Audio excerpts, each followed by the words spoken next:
Dans ce chapitre de physique numéro 3, qui est le premier chapitre d'électricité, nous allons introduire les premières notions qui seront utiles pour les prochains chapitres d'électricité. Et dans un premier temps, on va revoir ce qu'on appelle comme étant les deux principales grandeurs électriques. La première d'entre elles étant le courant électrique. Alors, qu'est-ce que c'est que le courant électrique? C'est tout simplement un déplacement d'ensemble de charges électriques. Il y a un mouvement d'ensemble global de toutes les charges électriques. J'ai pris l'exemple de ce qui peut se passer dans un métal. Dans un métal, quand il y a un déplacement d'ensemble, comme c'est le cas sur la figure de droite, ce sont les électrons qui se déplacent. On appelle ça d'ailleurs des électrons libres. Et sur la figure de droite du deuxième schéma, ça représente donc le déplacement d'ensemble qu'on peut observer en solution quand on a des cations et des anions qui se déplacent. Effectivement, on voit bien que sur la figure de droite, les anions blancs vont tous vers la gauche, alors que les cations noirs vont tous vers la droite. Donc, j'ai mentionné ici que ça pouvait être dans les situations qu'on rencontrera des électrons dans un métal et des ions en solution.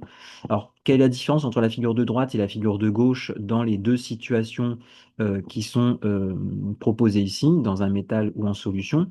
C'est qu'au niveau de la figure de droite, j'ai bien un mouvement d'ensemble de tous mes électrons qui vont tous vers la droite, alors que dans la figure de gauche, mes électrons, ils font un peu ce qu'ils veulent. Et donc, il n'y a pas de mouvement d'ensemble des électrons à gauche.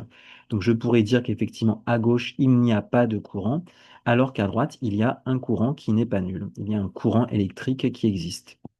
De la même manière, sur la figure de gauche, pour illustrer ce qui peut se passer en solution, les cations noirs vont finalement dans des sens tous distincts les uns des autres. De même, les anions blancs vont dans des sens complètement aléatoires, hein, sur la figure de gauche. Donc, il n'y a pas de courant à gauche, alors qu'à droite, il y a un courant qui n'est pas nul parce que tous les anions blancs vont vers la gauche, tous les cations noirs vont vers la droite. Il y a bien un mouvement d'ensemble. Alors, c'est pas le même pour les cations et les anions, mais c'est évidemment lié au signe de ces charges qui est différent. Qu'est-ce qu'on appelle ensuite le sens conventionnel du courant électrique? Eh bien, c'est le sens dans lequel se déplaceraient les charges positives. Alors, vous voyez, j'ai mis un conditionnel, c'est-à-dire que c'est soit le sens dans lequel se déplacent réellement les charges positives, soit le sens dans lequel se déplaceraient les charges positives s'il y en a. Je prends comme premier exemple les électrons dans un métal. Dans un métal, il n'y a que les électrons qui se déplacent, il n'y a pas de charge positive. Donc, on serait bien embêté pour donner une définition du sens conventionnel du courant électrique. Et donc, ce qu'il faut savoir, c'est que les charges négatives, elles se déplacent en sens contraire des charges positives, ce qui fait que finalement, sur la figure de droite ici, pour le métal, mes électrons de charge négative, s'ils se déplacent vers la droite, eh bien, si j'avais des charges positives, elles se déplaceraient vers la gauche. Et donc, l'application 1 qui demande d'indiquer dans quel sens se déplace, quel est le sens conventionnel du courant sur les schémas, eh bien, je vais mettre une flèche qui est orientée vers la gauche pour indiquer que ça irait, mes charges positives, si elles existaient, iraient dans le sens contraire. Donc voilà le sens conventionnel du courant pour la figure de droite concernant le métal. Et concernant ce qui se passe en solution, là j'ai réellement des charges positives qui se déplacent en noir ici. Donc le sens conventionnel du courant, c'est le sens dans lequel se déplacent réellement ces charges positives. Et on voit bien qu'effectivement c'est un sens opposé pour les charges négatives. L'intensité du courant électrique, si on doit donner une formule, on peut faire une analogie avec ce qu'on appelle le débit d'eau. Qu'est-ce que c'est que le débit d'eau? Par exemple, le débit d'un fleuve, on parle d'un débit en mètres cubes par seconde, par exemple pour un fleuve. Imaginons un tuyau, je vais raisonner le débit, pour le débit d'eau dans un tuyau. Imaginons un tuyau de section circulaire S, ici, de surface S. Eh bien, le débit d'eau, ce que c'est, ça représente en fait le volume d'eau qui va circuler, vous voyez ce volume qui est grisé ici, et bien pendant une seconde, il va réussir à passer au travers de cette surface S. En fait, on va comptabiliser le volume d'eau qui est passé au travers de cette surface S pendant une seconde. Et c'est pour ça que ça s'exprime en mètres cubes par seconde. C'est lié à cette formule V sur delta T, volume sur durée, volume d'eau qui passe au travers d'une section de tuyau pendant une durée delta T. Alors pourquoi cette analogie avec finalement le courant électrique? Eh bien, nous, ce qui va jouer le rôle des molécules d'eau, si vous voulez, eh bien, ce seront mes charges électriques, mes électrons, par exemple.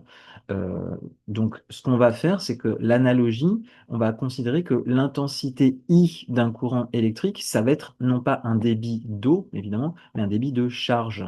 Et donc, la relation va être complètement similaire. Le volume va être remplacée par la charge électrique en coulomb qui va passer au travers d'une section S.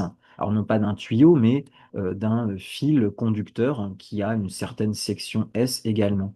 Donc vous voyez que dans cette formule, intensité égale charge sur durée, donc charge en coulomb et delta T, donc durée en secondes, on a cette analogie entre la charge électrique et le volume d'eau. Et évidemment, au dénominateur, ça reste une durée. On va donc compter en coulomb combien de coulomb passe au travers d'une section S euh, à chaque seconde passée, si vous voulez. Plus l'intensité est grande, plus ça voudra dire qu'au travers d'une même section d'un fil conducteur, j'aurai eu de charges électriques et qui seront passées au travers. Alors l'intensité du courant électrique, son unité, on sait qu'effectivement c'est l'ampère, symbole grand A. Et autre remarque, donc, eh bien, par rapport à la formule qui est mentionnée ici, l'intensité qui est égale à une charge sur delta T, eh bien, ça va être des coulombs par seconde. C'est une unité équivalente qui peut être utile pour faire des analyses dimensionnelles. Concernant l'intensité, vous voyez qu'ici j'ai mis une charge, une intensité grand I majuscule, mais parfois on peut rencontrer l'intensité petit i avec un I minuscule. Alors, à quelles conditions on mettra plutôt un I majuscule, plutôt un I minuscule? Eh bien, tout dépendra du type de régime qu'on étudiera. En régime stationnaire, c'est-à-dire quand l'intensité, vous voyez en rouge ici, reste tout le temps la même au cours du temps, l'intensité du courant électrique a une valeur constante, eh bien l'intensité est notée avec une lettre majuscule. C'est quelque chose de général hein, pour n'importe quelle grandeur électrique. Quand elle est constante, généralement, eh bien on la note avec une lettre majuscule, alors qu'ici, vous voyez, l'intensité est variable. On parle donc tout simplement de régime variable. Elle varie au cours du temps. Eh bien l'intensité est notée avec une lettre minuscule. Là encore, c'est valable pour n'importe quelle grandeur électrique. Dès que c'est variable, on met on met la grandeur avec un petit i, une lettre minuscule. Quand c'est constant, on met une lettre majuscule. Alors, petite variable, justement, quand l'intensité est variable, c'est le cas de le dire, eh bien, la formule change un petit peu, c'est-à-dire que grand I devient petit i, et pour la calculer, cette intensité à n'importe quelle date, eh bien, on va, vous voyez ici, c'est une formule qui reste totalement similaire, vous voyez, le delta T, la grande durée delta T, est remplacée en fait par ce qu'on appelle une durée élémentaire, une petite durée. C'est une notation qu'on verra souvent quand on a des choses qui sont infiniment petites, donc là je parle de durée élémentaire, infiniment petite, on précède la grandeur non pas d'un delta, mais d'un petit d. Donc quand vous aurez delta t de cette manière, c'est qu'il y a une grande durée qui s'est écoulée. Petit dt, c'est que c'est une petite durée qui s'est écoulée. Et de la même manière, du coup, la charge électrique ne va pas être aussi importante que s'il y avait une grande durée qui s'est écoulée. La charge électrique qui va donc passer au travers de la section S du conducteur va être une plus petite charge électrique. On pourrait parler d'ailleurs de charge électrique élémentaire, comme ici on parle de durée élémentaire. Donc I est égal à dQ sur dt. Ça aura une conséquence, on verra cette notation qui peut faire penser, je vous le dis tout de suite, donc à une dérivée. C'est une notation aussi qu'on utilise pour la dérivée en physique.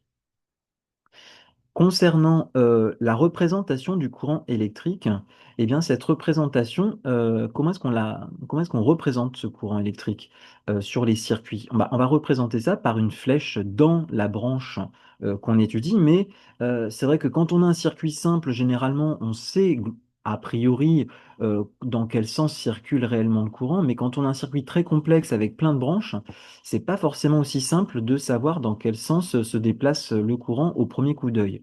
Donc, quoi qu'il arrive, on va mettre une orientation dans chaque branche d'un circuit, mais c'est une orientation qui est, je le précise bien ici, arbitraire. C'est-à-dire qu'elle ne présage pas forcément du sens réel dans lequel se déplace le courant. Mais si le courant circule réellement dans le sens indiqué par cette flèche, eh bien, c'est que l'intensité du courant sera positive, alors que si en réalité le courant circule dans le sens opposé, eh bien l'intensité du courant sera négative. Alors, j'ai pris un exemple pour illustrer ça. Vous voyez que sur ce circuit où il y a simplement une pile et une résistance, il y a déjà une flèche qui est mentionnée ici qui indique un sens arbitraire pour l'instant du courant. On a mis arbitrairement que le courant circulait dans ce sens. Or, quelque chose qu'il faudra savoir pour la suite, c'est que quand on a ici une pile ou un générateur de manière générale, eh bien le courant I circule réellement de la borne positive vers la borne négative quand on est à l'extérieur du générateur. Vous voyez, je pars de la borne plus, je vais à l'extérieur du générateur, je rejoins la borne moins en passant par l'extérieur, pas en passant par l'intérieur. Vous voyez, je vais pas du plus au moins direct. C'est pour ça que je précise c'est à l'extérieur. À l'extérieur d'un générateur, d'une pile, le courant circule toujours du plus vers le moins. Donc, sachant cette information, donc ça c'est vraiment le sens réel du courant, on le sait, eh bien je constate que cette flèche qui indique le sens du courant I, elle est orientée dans le même sens, dans le sens réel du courant. Ce qui signifie donc que l'intensité ici sera de signe positif. En revanche, dans ce circuit qui est ici, c'est le même circuit, vous voyez, c'est toujours le même générateur, la même résistance. Je sais que le courant circule réellement à l'extérieur du générateur, de la borne plus vers la borne moins. Donc, je vois que le courant circule en fait dans le sens opposé à l'orientation qui est donnée à l'intensité I'. Ce qui veut donc dire que I' sera de signe négatif. D'accord? Et donc ici, si on a I positif et I' négatif, sachant que c'est la même intensité, hein, ici c'est le même courant électrique, c'est le même générateur, c'est la même résistance, eh bien je vais donc pouvoir dire si I est positif et que I' est négatif, eh bien que I' est égal à moins I, ou que I est égal à moins I', ce qui évidemment revient au même. Comment est-ce qu'on mesure ensuite un courant électrique? Un courant électrique, eh bien, vous le savez, ça se mesure avec un ampèremètre qu'on doit placer en série. C'est-à-dire qu'on ouvre le circuit et on place l'ampèremètre dans la branche du circuit dans laquelle on veut mesurer le courant électrique. Les bornes d'un ampèremètre sont les bornes COM, la borne commune, et la borne soit milliampère, soit ampère, ça dépend de l'intensité du courant électrique, si elle est faible ou importante. Et ce qu'il faut savoir, c'est qu'un ampèremètre, il mesure l'intensité du courant électrique qui rentre par la borne ampère ou milliampère. D'accord? Donc l'affichage qu'il y aura, c'est la valeur de l'intensité qui rentre par la borne ampère milliampère. Et donc on vous demande dans l'application 3, les ampèremètres ci-dessous, est-ce qu'ils mesurent grand I, moins grand I, I' ou moins grand I'? Si on prend le schéma de gauche, eh bien, le courant ici, enfin, on voit que cet ampèremètre, pardon, cet ampèremètre, si j'applique ce que j'ai dit ici, eh bien, cet ampèremètre va mesurer le courant qui rentre par la borne ampère, milliampère et qui sort par la borne com, évidemment. Donc, c'est-à-dire que cet ampèremètre va mesurer le courant qui vient du moins ici, qui rentre par milliampère et qui sort par com. C'est-à-dire qu'il va mesurer un courant qui n'est pas le même que grand I. C'est un courant qui rentre par milliampère, qui sort par com, donc c'est opposé à grand I. Donc cet ampèremètre ne va pas mesurer grand I, mais va mesurer moins grand I.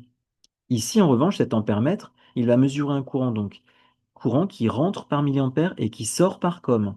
Donc un courant qui rentre par milliampère et qui sort par com, c'est un courant qui est exactement le même que celui indiqué par l'orientation de grand I. Donc cet ampèremètre va mesurer grand I. Bon, ici, même principe, cet ampèremètre va mesurer un courant qui rentre par milliampère et qui sort par com, c'est-à-dire un courant qui irait dans le sens qui est indiqué par la flèche que je suis en train de faire tourner. Ça rentre par milliampère, ça sort par com. C'est donc opposé à I', donc cet ampèremètre va mesurer moins I'. Et on a donc compris que cet ampèremètre va mesurer un courant qui rentre par milliampère, qui sort par com. Ça mesure exactement un courant qui est orienté comme I', donc ça va mesurer I'. Vous avez ensuite à connaître des ordres de grandeur de l'intensité du courant électrique dans différents systèmes.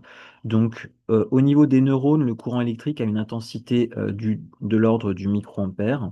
Dans tout ce qui est TP, ordinateur, téléphone portable, les courants électriques sont de l'ordre du milliampère. Dans l'électroménager, on est sur de l'ordre du 10 ampères. Ensuite, je vous ai mis les moteurs d'usine, centaines d'ampères. Les TGV, on grimpe encore un peu plus, on est sur du kiloampère, de milliers d'ampères. Et les orages, dizaines jusqu'à la centaine de milliers d'ampères. Donc, ordre de grandeur à connaître. Et je vous ai mis aussi à titre indicatif, eh bien, le seuil de tolérance, si vous voulez, de l'être humain vis-à-vis d'un courant électrique auquel il pourrait être confronté. Vous voyez que dès 0,5 milliampères, on ressent quelque chose lorsqu'on est traversé par un courant de 0,5 milliampères.